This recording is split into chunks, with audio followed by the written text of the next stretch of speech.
صلاۃ و سلام علیکہ یا سیدی یا حبیبی یا رسول اللہ صلی اللہ تعالی علیہ وسلم۔ جب عشق سکھاتا ہے آداب خدا کا ہی، ٹوٹتے ہیں غلاموں پہ اسرار شہنشاہی۔ تعین نہ ہوتی اس رزق سے موت اچھی، جس رزق سے آتی ہو پرواز میں کوتاہی۔ دارا و سکندر سے وہ مرد فقیر اولا، اور جس کی فقیری میں ہوئے اسد اللہ۔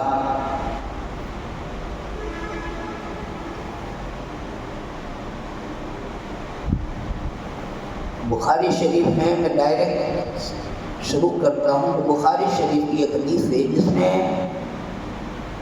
آیا ہے کہ ماں عائشہ صدیقہ رضی اللہ تعالیٰ عنہ فرماتی ہیں کہ وفات سے کچھ وقت پہلے آقا دو عالم صلی اللہ علیہ وسلم ٹیک لگا کر کے سینے سے، ماں عائشہ کہتی میرے سینے سے ٹیک لگا کر کے رسول پاک صلی اللہ علیہ وسلم آرام فرماتے بیٹھے تھے۔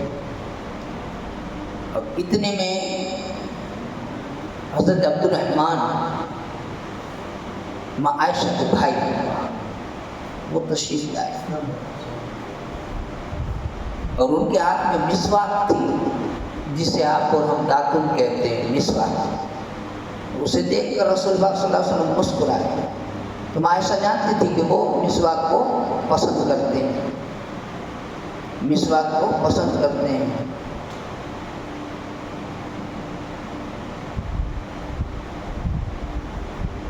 تو عائشہ نے عرض کیا کہ عبد الرحمن سے آپ کے لیے میں مسواک لے لوں، آپ کریں گے؟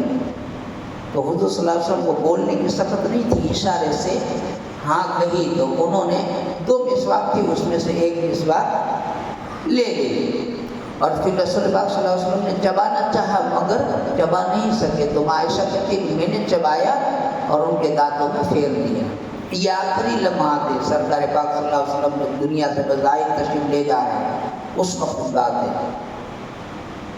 پھر دانتوں پر پھیرا اور آپ کا جب یہ سفر آخرت کا وقت بالکل قریب تھا تو سانسوں میں گھرگھراہٹ محسوس ہو رہی تھی، اور اسی درمیان ان کے رسول پاک کے لب مبارک ہلے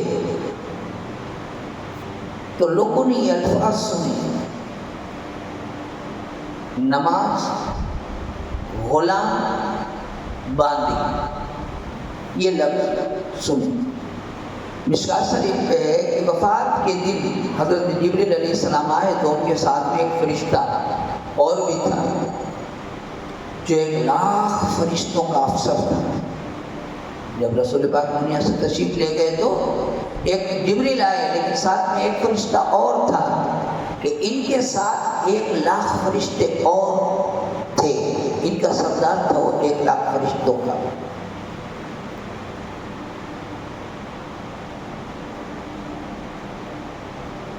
اور اس فرشتے نے حاضری کی اجازت مانگی کہ کیا میں حاضر ہو سکتا ہوں؟ حضور سے پوچھیں تو حضور صلی اللہ علیہ وسلم نے جبریل علیہ السلام سے اس کے بارے میں پوچھا کہ یہ کون ہے؟ حضرت جبریل نے عرض کیا کہ یہ موت کا فرشتہ ہے، یہ حاضری کی اجازت چاہتا ہے۔ آج سے پہلے اس نے کسی کی اجازت لی نہیں ہے اور اب لے گا بھی نہیں، وہ کسی کی اجازت نہیں مانگتا، اور آج سے پہلے نہ اجازت اس نے کسی کی لی ہے اور نہ کبھی لے گا۔ آپ نے فرمایا اس کو بلا لو، تو حضرت جبریل علیہ السلام نے اسے بلا لیا تو اس نے حاضر ہو کر کے سلام کیا اور عرض کیا یا رسول اللہ، اللہ تعالیٰ نے مجھے آپ کی خدمت میں بھیجا ہے اور کہا ہے کہ آپ حکم دیں گے تو میں آپ کی روح قبض کروں گا ورنہ چھوڑ دوں گا، آپ حکم دیں گے تو میں روح قبض کروں گا ورنہ چھوڑ دوں گا۔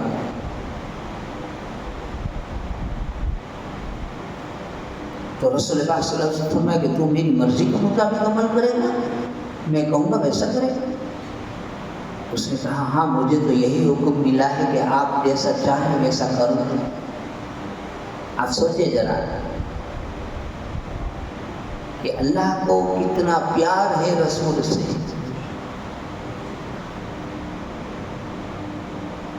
کسی شاعر نے اچھا لکھا ہے، مجھے یاد آ گیا، میرے رسول پاک کا کتنا حسین مزار ہے، کتنا حسین مزار ہے، موسم مگر کہ کوئی ہو رہتی وہاں بہار ہے، رہتی وہاں بہار ہے۔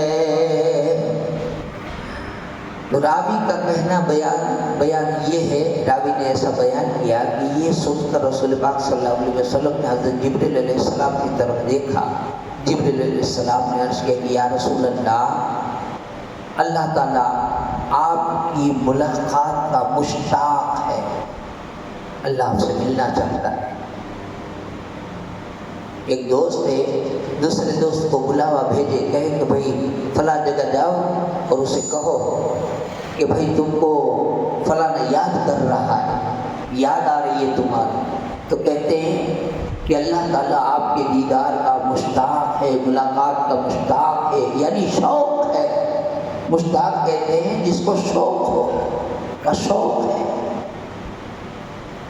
تو حضور صلی اللہ علیہ وسلم نے موت کے فرشتے سے فرمایا کہ جس بات کا تجھے حکم دیا گیا ہے تو اس پر عمل کر۔ بخاری اور مسلم حضرت عائشہ صدیقہ رضی اللہ تعالیٰ عنہ فرماتی کہ جب موت کا فرشتہ حاضر ہوا تو اس وقت حضور صلی اللہ علیہ وسلم کا سر مبارک میری ران پر تھا۔ کہاں؟ ران پر، یعنی کہ یہاں۔ اور آپ پر گسی تاری ہوئی، بے ہوش ہوش آیا تو چھت کی طرف دیکھنے لگے۔ بخاری شریف کی ایک اور روایت میں وصال کے وقت عین موقع پر آپ کا سر مبارک سینے اور چھاتی کے درمیان یہاں تھا،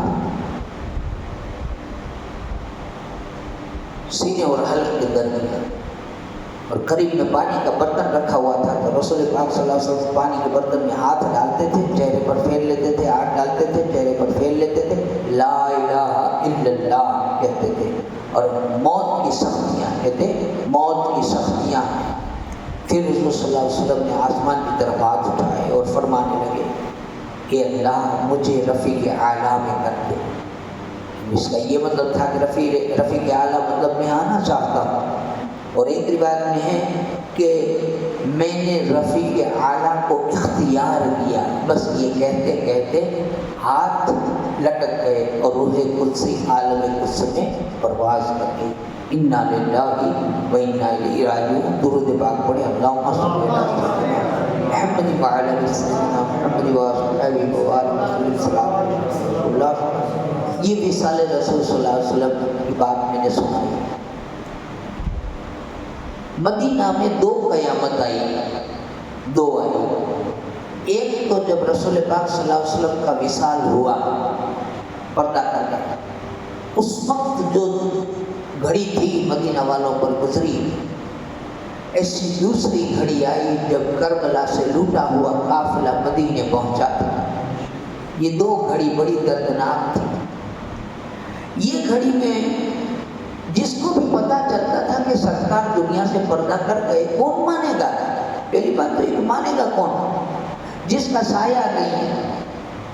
دنیا کی تو یہ حالت تھی، یہ تو اللہ کے رسول نے سب کو سمجھا دیا تھا، اور سب کے پاس میں اللہ کا عطا کردہ علم تھا، اور سب جانتے تھے کہ رسول اللہ کے رسول خدا نہیں ہے۔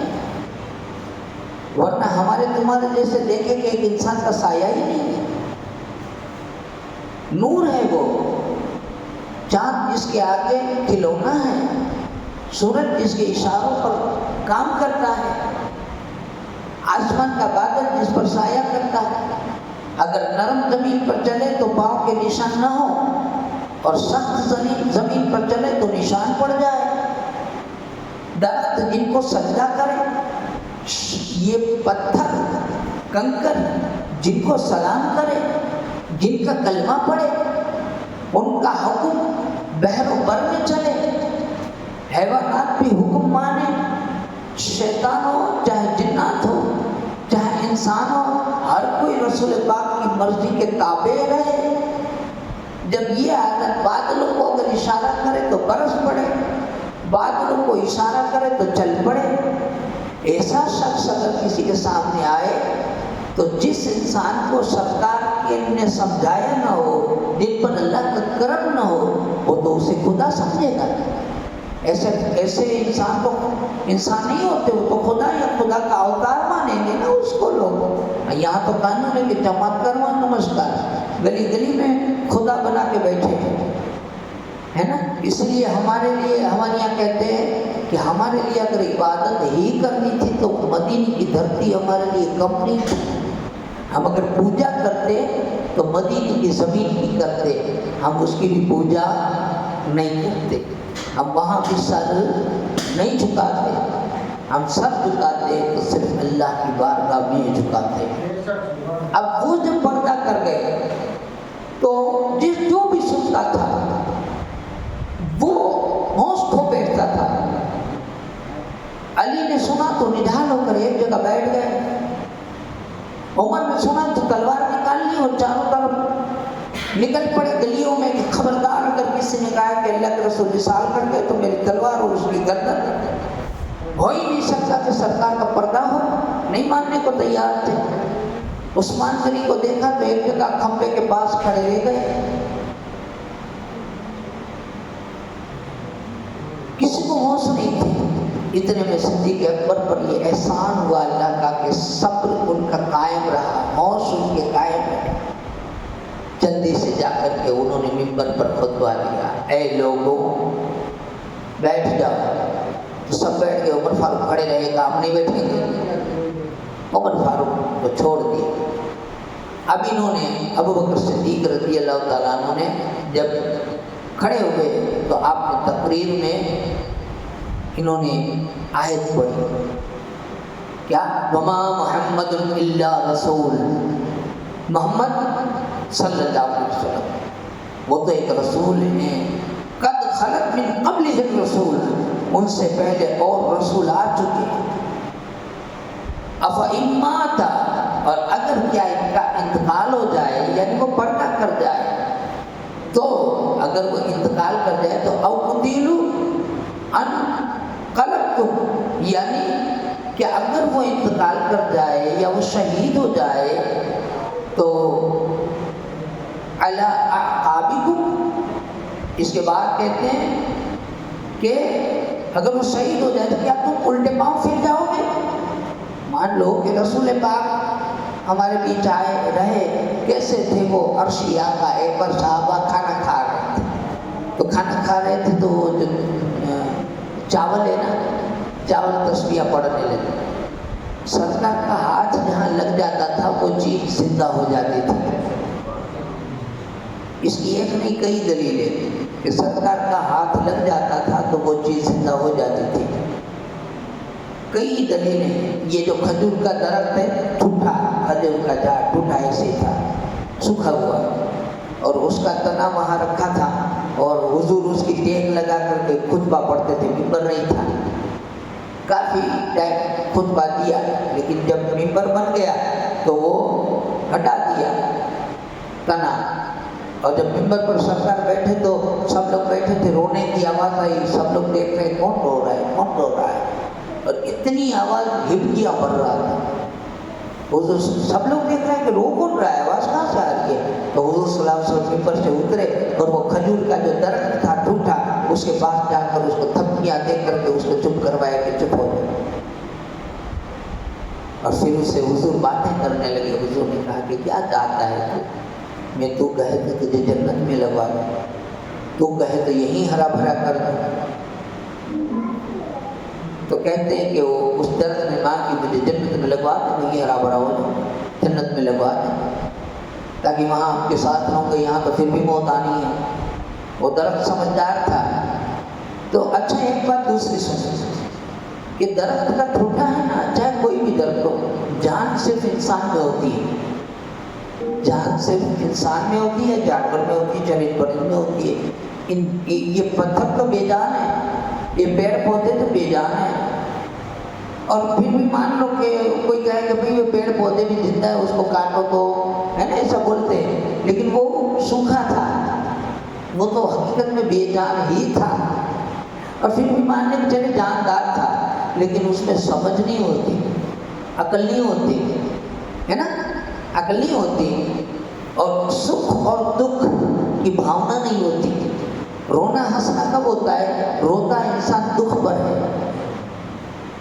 ہے نا، تو درخت رو رہا ہے، اس کو دکھ کی بھاونائیں جاگی، وہ جو انسان میں ہوتی وہ اس کے اندر آ گئی، عقل اس کے اندر آ گئی، جان اس کے اندر آ گئی، پتہ چلا سرکار جسے چھو لے اس میں صرف جان نہیں، سب کچھ آ جاتا ہے، سب کچھ آ جاتا ہے۔ تو ایسی ہستی دنیا سے چل بسی، لوگ ماننے کو تیار نہیں تھے، اور پھر آپ نے جب یہ آیت پڑھی، اپنی سیدھا ترجمہ سناتا ہوں آپ کو، کہ محمد رسول اللہ صلی اللہ علیہ وسلم وہ تو اللہ کے رسول ہیں، ان سے پہلے اور رسول ہو چکے، تو کیا اگر وہ انتقال فرمائے یا شہید ہو تو کیا تم الٹے پاؤں پلٹو گے؟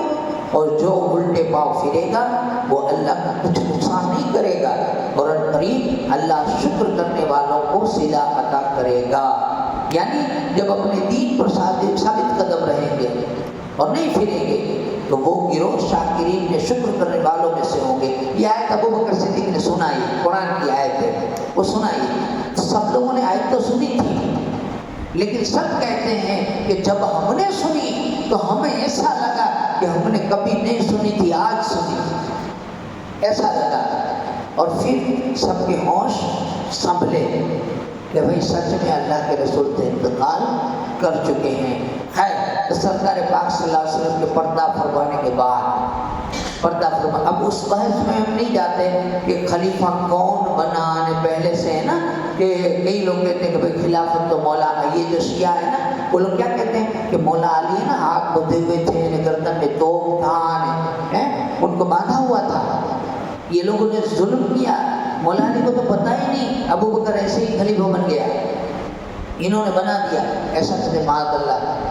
تو پاگلوں، ہم ایک بات اور کہتے ہیں، اگر غور کرنے والی بات ہے، ان سے صرف اتنا ہی کہیں کہ اس وقت وہ بدھے ہوئے تھے،